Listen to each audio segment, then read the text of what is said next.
Pendidikan itu tidak penting di Indonesia. Para pemilik stasiun TV tidak banyak menggunakan kuasanya untuk mendidik.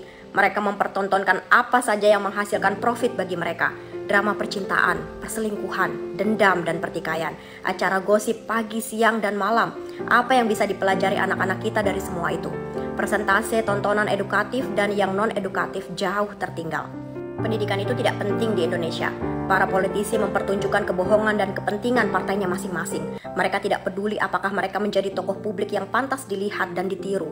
Yang penting agenda mereka tetap berjalan, elektabilitasnya naik, dan kembali terpilih di tahun-tahun mendatang. Pendidikan itu tidak penting di Indonesia. Banyak pejabat pemerintah dan pejabat publik jadi koruptor, tapi sama sekali tak memperlihatkan rasa malu. Mereka tidak berpikir dan tidak sadar yang dilakukannya bisa menghancurkan generasi ini dan generasi mendatang. Pendidikan itu tidak penting di Indonesia.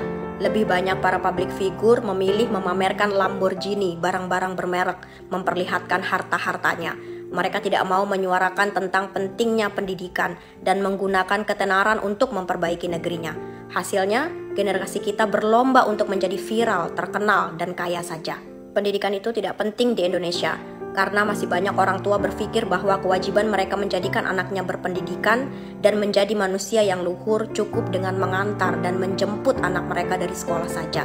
Sejak anaknya masuk SD hingga lulus SMA, terfikirkah untuk membeli buku-buku parenting atau buku yang membekali mereka tentang pendidikan anaknya? Pendidikan itu tidak penting di Indonesia.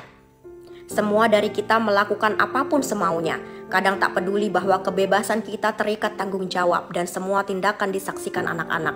Jika ada kasus besar, ada yang salah dengan anak-anak, baik di sekolah maupun di luar sekolah, kita akan meminta Menteri Pendidikan untuk berkomentar dan menuntut pertanggungjawaban.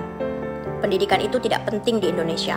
Guru-gurunya diberi dan dibiarkan terhimpit kesusahan-kesusahan. Mereka harus menangis, mengemis, dan dipaksa menyerah untuk memperjuangkan dan mendapatkan hak-haknya. Waktu yang seharusnya mereka habiskan dengan anak-anak kita rampas untuk pekerjaan lainnya.